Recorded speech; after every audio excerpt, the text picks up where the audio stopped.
اعوذ باللہ من الشیطان الرجیم بسم اللہ الرحمن الرحیم۔ سامعین و ناظرین السلام علیکم۔ بکس آف ریاض الملت یہ ایک سلسلہ ہے جس میں حضور ریاض الملت مفسر قرآن پیر مفتی ابو النصر محمد ریاض الدین قادری چشتی نقشبندی سہروردی قدس سرہ کے رسائل اور آپ کے رقم کردہ کتب اور فتاوی کا تعارف کرایا جا رہا ہے۔ نسیم شریعت کے نام سے جن 16 رسائل کو مرتب کیا گیا تھا ان میں سے بعض رسائل کا تعارف ریکارڈ کروا دیا گیا ہے، جن میں سے کچھ ویڈیوز ہمارے چینل ریاض الملت پر اپلوڈ ہو چکی ہیں۔ آپ ان ویڈیوز کو ملاحظہ فرمائیں، لائک کریں، شیئر کریں اور چینل کو زیادہ سے زیادہ آگے پھیلائیں، سبسکرائب کریں۔ یہ آج جس کتاب کا ہم تعارف کروائیں گے اس کتاب یا رسالہ کا نام ہے جواہر الصیام۔ جیسا کہ لفظ صیام سے ظاہر ہو رہا ہے کہ یہ اس رسالہ میں روزہ کے احکام، مسائل، فضائل اور متعلقہ امور ہیں۔ یہ رسالہ بھی اولین تالیفات میں سے ہے۔ اس میں سب سے پہلے تمہید ہے، اور اس تمہید میں حضرت نے اس دور میں جب رسالہ لکھا جا رہا تھا اس دور کی جو معاشرتی اور سماجی حالت تھی اس کا بھی ایک نقشہ کھینچا ہے۔ تو میں تھوڑا سا وہ پڑھ دیتا ہوں تاکہ آپ کو اندازہ ہو کہ ایک مصنف، ایک قلم کار اپنے زمانے کو کس انداز سے دیکھ رہا ہوتا ہے اور اس کے ارد گرد جو معاشرہ اور سماج ہوتا ہے اس میں اقدار کی پامالی اور اخلاقی پستی کا کس انداز سے جائزہ لیتا ہے۔ تو فرماتے ہیں کہ برادران اسلام، دینی امور میں فی زمانہ جس قدر بے التفاتی، بے رغبتی اور بے توجہی کی جا رہی ہے وہ محتاج بیان نہیں۔ دنیاوی تعلیم کے لیے اسکولوں، کالجوں میں جگہ نہیں ملتی، مگر اس کے بالمقابل دینی مکاتب اور مدارس کی حالت قابل رحم ہے، یعنی یہاں لوگوں کا رجحان کم ہے۔ یہ اس وقت کی بات ہے کہ جب رسالہ لکھا جا رہا تھا۔ اب میں آپ کو رسالہ کے تکمیل کی تاریخ بتا دیتا ہوں۔ یہ جی رسالہ مکمل ہوا ہے 15 شعبان المعظم 1379 ہجری المقدس، 1 اگست 1977 یعنی 1977۔ تو اس وقت کی حالت ایسی تھی، تو اب تو کتنے سال گزر چکے ہیں تو آپ خود اندازہ کر لیں۔ سیدنا محمد عربی فداء و ابی و امی صلی اللہ علیہ وآلہ وسلم کے ذریعہ سے ملنے والے گراں قدر تحفے قرآن مجید سے مسلمانوں کی اس قدر بے اعتنائی ان کے لیے نہایت ہی نقصان دہی اور باعث ذلت و رسوائی ہے۔ مگر شومی قسمت کے آج کا مسلمان نہ صرف اس دولت سے خود معروم ہے، دوسروں پر تنقید کر کے انہیں بھی بد دل کرنے کی کوشش کرتا ہے۔ آج کے مسلمان کی نگاہ میں دینی تعلیم پر وقت صرف کرنا اپنے قیمتی وقت کو ضائع کرنا ہے۔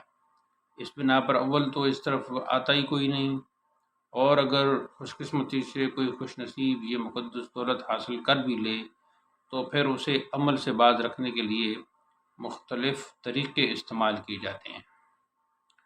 نمازی پر بے نماز کھلی طعنہ زنی کرتا ہے، روزہ کی بے حرمتی کرنے والا شرم و حیا سے یکسر منہ موڑ کر واشگاف انداز میں یہ بکواس کرتا نظر آتا ہے کہ جب خدا سے نہیں تو بندوں سے کیا پردہ اور شرم۔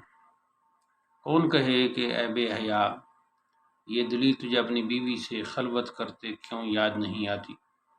مگر سچ ہے کہ خدا جب دین لیتا ہے حماقت آ ہی جاتی ہے۔ آج کے ایسے بے مہار و بے لگام براہ نام مسلمان کی درستی کے لیے درہ فاروقی کی بے حد ضرورت ہے، مگر وہی ہوتا ہے جو منظور خدا ہوتا ہے۔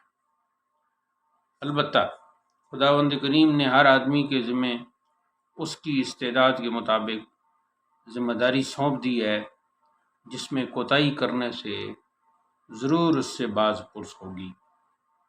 ہادی دو عالم صلی اللہ علیہ وسلم کا ارشاد گرامی ہے کہ تم میں سے جو آدمی خلاف شریعت کوئی بات دیکھے تو اسے ہاتھ سے تبدیل کرے، اگر اس کی قوت نہیں تو زبان سے روکے، اور اگر اس کی بھی طاقت نہیں تو دل سے برا جانے۔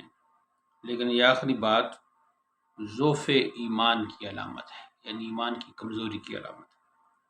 وہیں وجہ گزشتہ رمضان المبارک میں یعنی 1976 وہیں وجہ گزشتہ رمضان المبارک میں بدعنوانیوں کے پیش نظر یہ چند سطور ہدیے ناظرین کرنے کا خیال پیدا ہوا۔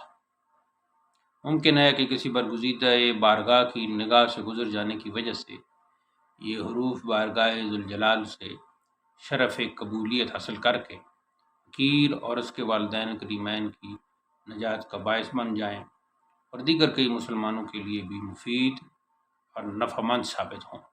وما توفیقی الا باللہ العلی العظیم۔ تو ناظرین کرام، یہ تمہید تھی، اور اس تمہید میں اس وقت کا جو عصری اور سماجی منظرنامہ ہے وہ آپ نے پیش کیا ہے۔ آج تو خیر آپ کو خود ہی پتہ ہے کہ سماج اور معاشرہ کہاں پہنچ گیا ہے، اور ہماری جو اسلامی اور اخلاقی اقدار ہیں گویا ان کا جنازہ نکل چکا ہے۔ پھر بھی کچھ لوگ ایسے ہیں کہ جنہیں اللہ تعالیٰ توفیق مرحمت فرماتا ہے، اور وہ رمضان کریم کی فضیلت، اس کی عظمت سے آگاہ ہے، اور وہ اس کی عزت و حرمت کا خیال رکھتے ہیں۔ اس کے بعد میں عنوانات جو ہیں رسالہ کے وہ آپ کے سامنے پڑھ دیتا ہوں۔ آگے ہے جی رمضان مبارک کی عظمت و فضیلت، اس میں تمہید ہے اور پھر کچھ قرآنی حوالہ جات ہیں۔ اگلا عنوان ہے جی روزہ کس چیز کا نام ہے۔ اس عنوان کے تحت لغوی بحث کی گئی ہے، یعنی ڈکشنری کے اعتبار سے۔ آگے ہے جی لفظ رمضان کی توضیح، پھر ہے جی شرعی روزہ، یعنی روزہ کی ڈیفینیشن، تعریف، روزہ کے درجے، روزہ کی فرضیت۔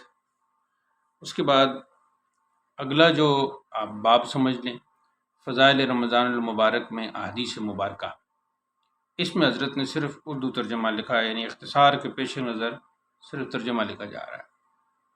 تو یہاں احادیث نقل کی، اور ان احادیث کی تعداد کافی ہے، ساتھ کہیں کہیں کچھ تبصرہ بھی کر دیا ہے۔ میں ان میں سے پہلی حدیث پڑھ دیتا ہوں۔ جب رمضان آتا ہے آسمان کے دروازے کھول دیے جاتے ہیں، رحمت کے دروازے کھول دیے جاتے ہیں، اور جہنم کے دروازے بند کر دیے جاتے ہیں۔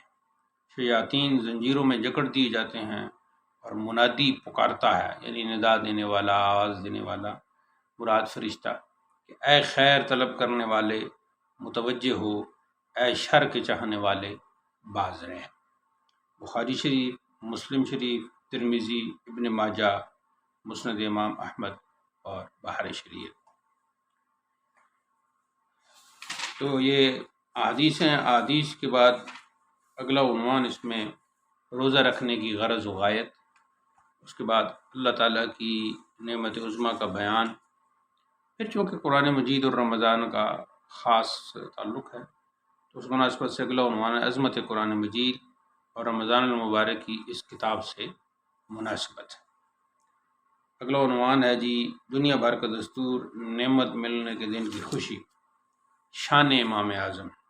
اس میں حضرت امام اعظم کا جو رمضان کریم کا آپ کا معمول تھا یا معمولات تھے ان کو بیان کیا کہ خاص کر قرآن مجید کی تلاوت کے حوالے سے کہ وہ 41 مرتبہ قرآن مجید ختم کرتے تھے امام اعظم۔ اب آج کل کے جو لوگ ہیں جو روحانیت کے خلاف ہیں تو انہیں یہ باتیں سمجھ نہیں آتی ہیں اور پھر عوام میں غلط سلط انداز سے بیان کرتے ہیں اور لوگوں کو گمراہ کرتے ہیں۔ ایسے گمراہوں اور گمراہ گروں سے بچنا چاہیے۔ اگلا عنوان ہے جی مسائل ضروریہ۔ اب یہاں مسائل ضروریہ اور اس پہ ایک تفصیلی حاشیہ بھی ہے۔ پھر چاند دیکھنے کے مسائل، پاکستان میں چاند دیکھنے کے حوالے سے بہت ہی ہر موقع پر خاص کر رمضان اور عید کے موقع پر خرابی آتی ہے۔ تو اگلا عنوان چاند دیکھنے کے مسائل، پھر روزے کی اقسام کا بیان، جن لوگوں پر روزے فرض ہیں، نیت کا وقت اور دیگر احکام۔ اگلا عنوان ہے جی روزہ کے مستحبات، پھر روزہ کے مکروہات، مباحات کا ذکر، نازیبہ حرکات جن سے اجتناب ضروری ہے مگر روزہ نہیں جاتا، روزہ توڑنے والی اشیاء کا بیان۔ اس میں اگر کوئی بھول کر کھا لے تو وہ تو بات الگ ہے، اگر جن صورتوں میں صرف قضا ہے، یعنی روزہ اگر نہ رکھا جائے یا توڑا جائے تو اس میں قضا بھی ہے، کفارہ بھی ہے، لیکن بعض ایسی صورتیں ہیں کہ جن میں صرف قضا ہے۔ آگے جن نفلی روزوں کے فضائل یا احادیث کی روشنی میں، پھر اعتکاف کا ثواب اور مسائل۔ آخری دن جو رمضان کے آخری عشرہ ہوتا ہے وہ اعتکاف کا عشرہ ہوتا ہے، پھر اعتکاف کی اقسام، لیلۃ القدر، اسی عشرہ میں لیلۃ القدر کی تلاش کا حکم دیا گیا ہے تو اس میں تفصیل سے لکھا۔ پھر کفارے کا بیان کہ جان بوجھ کے روزہ توڑا گیا تو اس میں کفارہ ادا کرنا ہے، اور اسی ضمن میں یہ جو کفارے کا بیان ہے اسی ضمن میں پھر معروف صحابی کا ذکر بھی آیا ہے کہ جنہوں نے روزہ کی حالت میں اپنی بیوی سے ہم بستی کر لی اور پھر آپ صلی اللہ علیہ وسلم نے انہیں کفارہ ادا کرنے کا کہا تو